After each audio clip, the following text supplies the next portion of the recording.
It's my shit right here.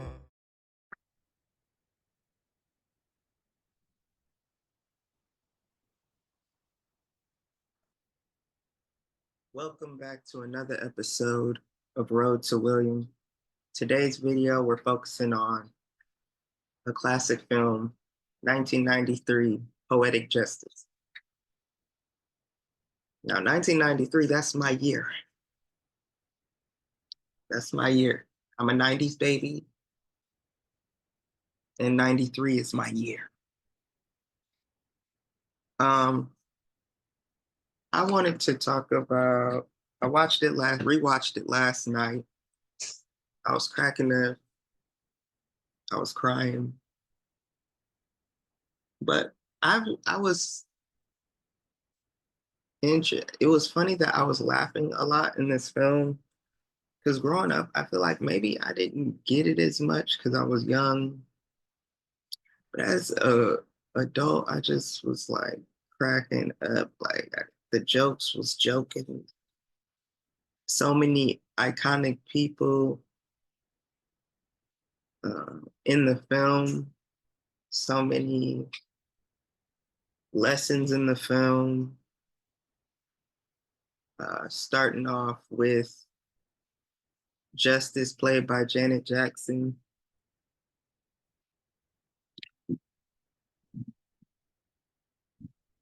It was you see the photo. You see the photo. We got Justice, we got Lucky, we got Chicago, and we got Aisha. Um, I like how they were going on a road trip. It was kind of unexpected for Justice because she planned on just doing her own thing, riding in her whip. She wanted to have some alone time on the road. And it was interesting that she could have taken many routes to this hair show, but it wasn't about the hair show. It was about this journey that you're taking on in life. It's about rediscovering who you are as a person, realizing what you want in your life and what you don't want. Um, Stepping out of your comfort zone, trying something new. Even though Lucky and Chicago have been on this trip thousands of times, this one was documented. This story was important. Like you notice, we didn't see them go on a trip before this one, and we're like, oh no, they needed this trip because that first trip they showed us. But John Singleton wanted to focus on a trip between not just guys or girls, people going on a trip, Black people specifically, going on a trip together and what that's like. Um, the stories about love and all that. But I want to get into the characters a little bit. Was just getting over um, her boyfriend passing. They don't really say how long that's been, but she's grieving, still grieving. But a lot of people, that's why the timing kind of seemed, you don't really know when he passed on.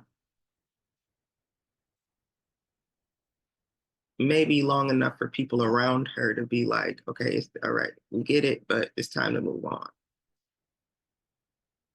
Um, but you can't really go on other people's time. You have to go on your own, even if it's the quote unquote right time to do something. This kind of like re- reiterates the fact of no, it's up to you to change. You have to be ready to change almost through thought, through action, through something. You have to kind of almost manifest this change you want. And although Justice wasn't open about it, she did want love. She loved love. And um, it was unfortunate how her boyfriend passed, played by Q-Tip. His name was Markel. And it almost gives you a, well, if Markel wasn't a part of that life, what would it have been like? And it might have been like how it would have been with her and Lucky. Um, Lucky's character, there's this scene, and I'm gonna try and find it, but there's this scene where Lucky gets home from work, getting out of his car. This car rolls up, and he sees one of his homies or whatever live up the way, and they talking about, we about to pull up on somebody because so whatever, they bored at this point. They ain't even a real reason. Then they start picking for reasons. They were like, oh yeah. And then this one dude, remember old dude who used to live up the way? They got him, so we gonna rep for him. We like we gotta go rep for him. Like it's like a regular day. And Lucky didn't get caught up and he was like, all right. It was one of those moments where it's like it reminds me of Menace to Society in a sense where that's where the grandfather would have came in and gave a lecture on why you shouldn't go out and do this and that. But in this movie, they didn't have that type of lecture. It was more like people gonna do what they want to do. I don't have to be involved in that. They know what's right, what's wrong. That's their path. And it reiterated the path you choose. Everybody, you know, has their own goals, has their own mind. But in that car, everybody's mind was one versus in their mail truck carrier van, it was four different minds. But in the car where Lucky was talking to, it was three people in one mind. They ain't really got nothing to do. They bored. Let's go pull up, do something crazy.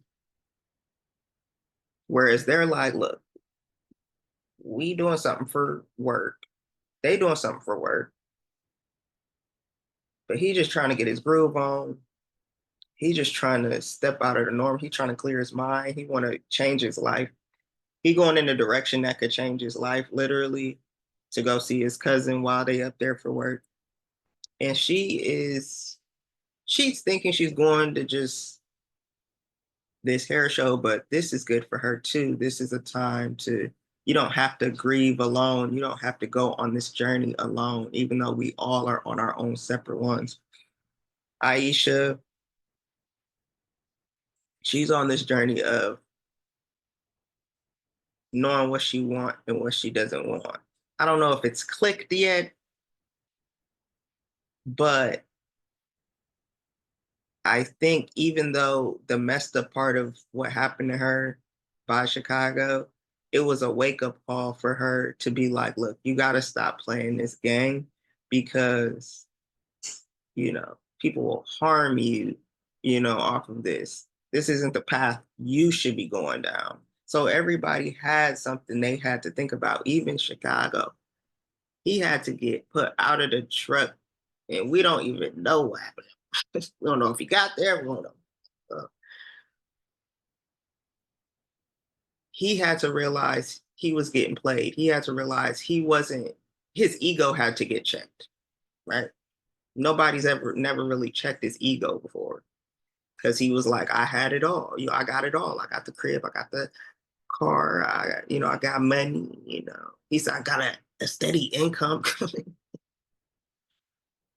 you know?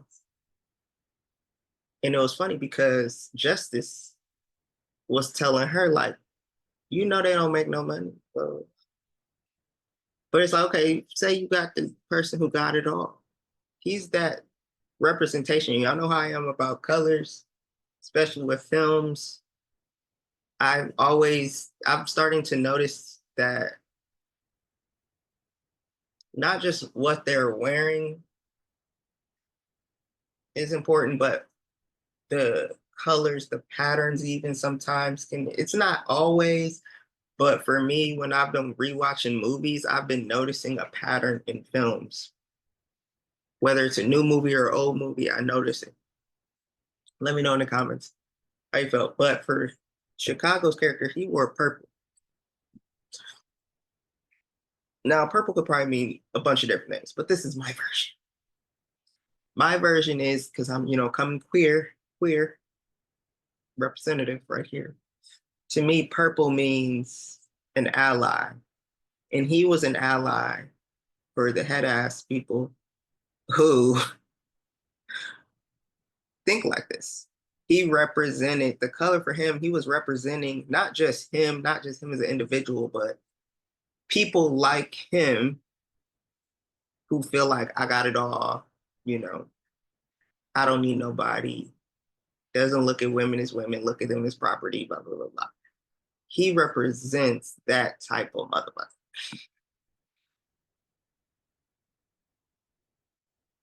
He's just a representation, like any, but him, his character himself, his ego had to get checked. The stripes to me always kind of um, signifies that she doesn't have like a good head on her shoulders. Like she is easily manipulated. She doesn't have her own mind yet. It's not solid. And even though he got different color patterns, his color is one, it's solid. It's reflecting, she wants to be free. That's where that color white comes in. She wants to be free, but then she got the blue stripes or the black stripe, or that's conflicting. She doesn't have her own mind yet. That's what stripes to me always mean in movies. And it doesn't mean like the whole time, but certain situations can represent she don't got it all there yet. Solid, solid, solid. Everybody kind of knows what they want. Even though he's a dickhead, he know what he want. And he know what he don't want. He's solid. This was like green. Maybe it's brown, but for me in the movie, it looked green. And okay, I could go deeper into that one scene, but there's this one scene. It's toward the end, and Justice is laying in bed, and there's like these little dolls. And to me, that was her like man. She had a doll that was it looked like a black guy in his drawers, like in his pajamas. And to me, she was trying to manifest a man to lay next to her. She was manifesting love. And that's what she eventually got. And Lucky's character, to me, I connected with in a lot of ways where, he's a mail carrier. I'm not a mail carrier, but you're in this field where it doesn't fulfill you, but the thing you want to do, you're a little scared of, you're a little terrified. But if you don't go after it at all, you'll never know what that could be. It might not be exactly how you think or how you would want it, but it's what it should be. But if you never go after it, you're always gonna know what that is because you're living in it. You don't want that. You don't want that field. But if you step out something you don't know, you're like, but I don't know. That's an uncertainty. And this whole trip is uncertain. Even though they wrote this millions of times, they got rerouted, not through signs and construction, but just going on this journey with each other with unsolved issues. He's trying to figure out his life. He don't want to keep being a mail carrier.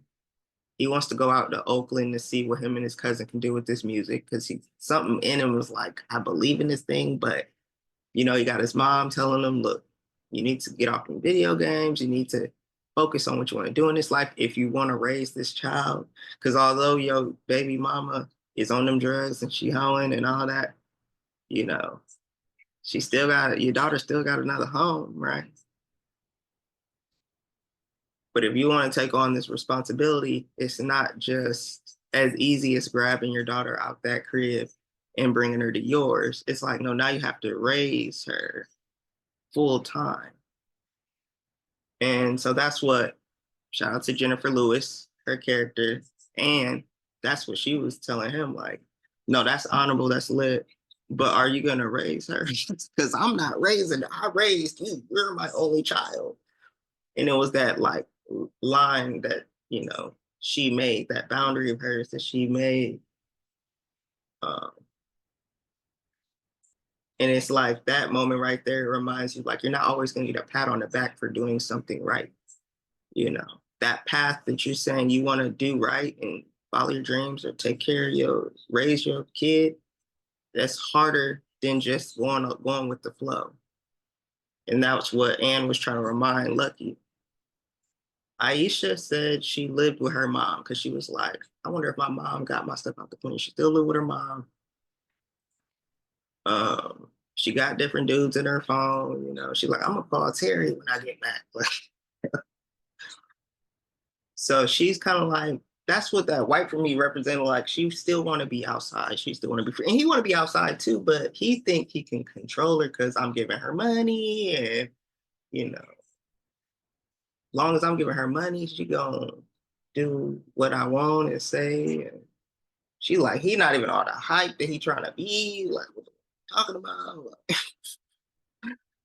about? Even Lucky tries to check him.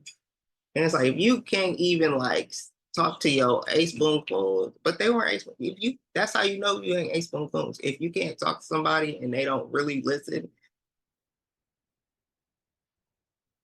get out of that situation because they're gonna try and tear you down with them. Because Chicago was ready to mingle, do the same shit they did, but now we got chicks. We ain't gotta do too much to get chicks because we already got them in the truck. So he's thinking like a win is a win, but um, it just wasn't enough. It just wasn't enough. So Jessie, played by Tyra Farrell, I did a video on her. I'll put that in the link somewhere. Um, but I love Tyra Farrell. She was in Boys in the Hood, best known. That's what she's known for. Speaking of Boys in the Hood, Baha was the little kid who played her son and who played Ice Cube as the kid. He was in Poetic Justice as well. A few people from Boys in the Hood was in Poetic Justice. Um, and so the little kid who played Ice Cube's like Mini Me was in this one. Cause remember when uh Jessie went into the store? I mean went into her salon and it was this kid and she was like, wait, go to the store, get me this. And he was like, ooh, a 20. She said, wait a minute. So that was him from Boys in the Hood. So I like that they kind of like made them a family and moved to a different movie. I think that's dope. Um, Jessie's character was important, and I overlooked her character before.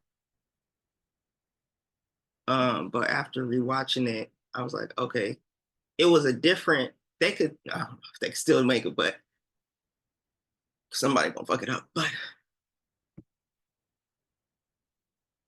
they could have went a route because remember, Justice got offered a ride by Jessie to ride with them, they crew. It would have been Jessie, Haywood, and somebody else. It was like the crew for her. And she's older. She been around these ways many a time, so she know the plays, the cornballs. She know it all. The salon was a good business to have showcase this because let me drink some water because wait a minute. Wait a minute. Um, that was a good place to showcase or be one of the pillars in a movie because we've seen barbershop and stuff like that. And this is way before barbershop, but barbershops are known to have like deep conversations, the most vulnerable. It's like therapy, the cheapest therapy you can get, if you're not using insurance. But it is a healing place for people, you know. I know y'all have noticed at this point, but I've cut my hair and it's really therapeutic for me. Like something about because hair is alive. Hair is this thing on your head that like it's a part of you. You help grow. It grows with you. You gotta take care of it and nurture it and all that. But something about releasing some of that is just amazing. I love it. But back to Jesse. This could have been it was partially a queer movie. People don't like to say that, but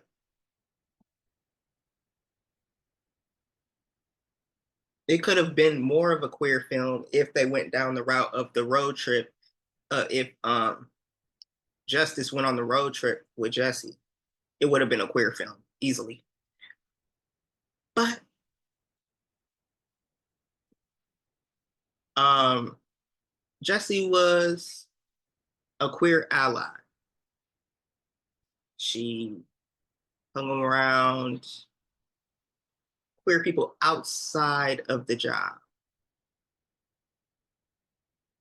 You know, you ain't got to, you're not a queer ally if you're just an ally at work or something. That's not an ally. Um, and I would have loved to see what that road trip that could still happen. I would love to see what that road trip would have been like. Um, and they don't really have to be in the film like the OGs. They can be in it, but they don't have to be on the road trip. They could be like where they go to for advice and guidance and stuff. Somehow put that in. I don't know. I don't know. I don't know. Figure it out. Because even though, well, maybe she was queer in the movie too. I don't know because they were like, y'all was having a good time last night. What's going on there? And I just would have loved to explore that more. Um, yes.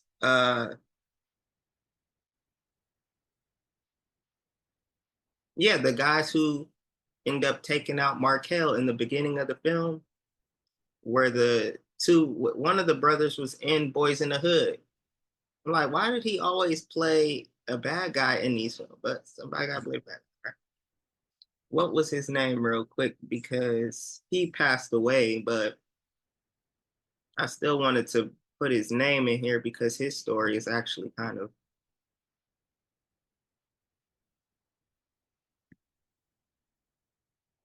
wild. That's the best thing I can say. Oh man, I'm gonna mess up their names, but they don't have names in the film. They Thug number one and Thug number two. But the guy I'm talking about is Lloyd Avery the second. And then his brother, who he was standing next to when they was playing video games, is Che Avery. Um, and it's that like full circle moment. The ego could get you put out, literally. That's what happened with him. People don't like someone who's egotistical. That's what happened to Markel, but in a different way. Um, the person who played Haywood, I liked it. I like his acting a lot. Um, Roger Smith.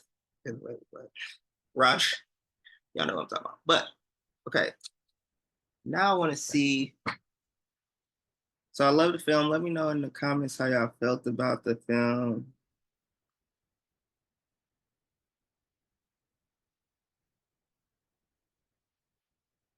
Oh, snaps, a lot going on. There's a lot going on today. Oh, I gotta put.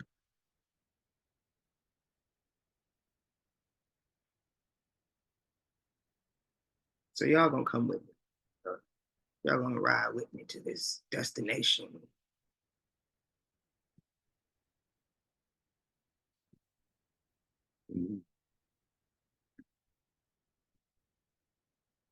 Yeah. No, this one funny. This one. I think I put this one in the first one too.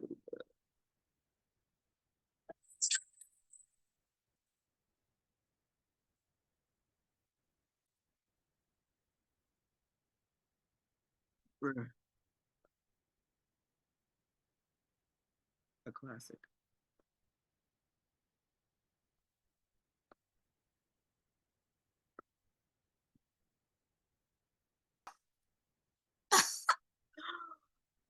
Oh,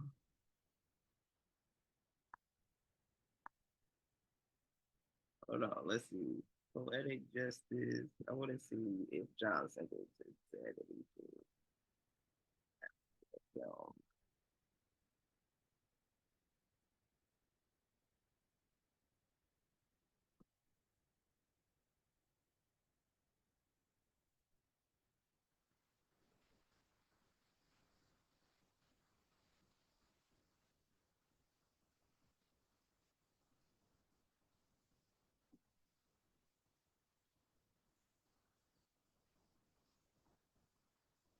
mm,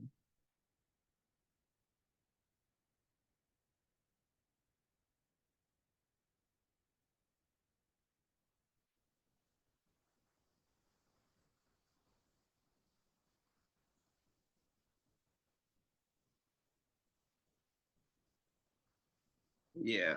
Okay, so that's pretty much what I wanted to talk about in the film.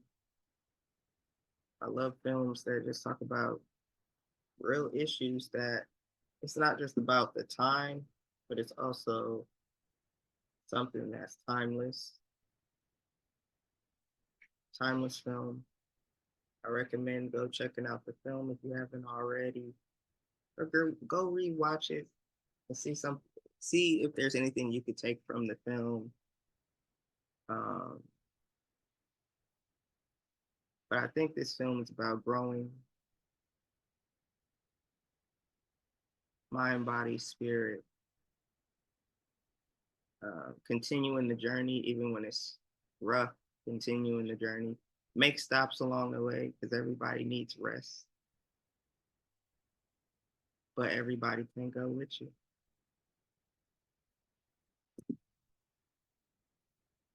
Like, comment, subscribe. Peace.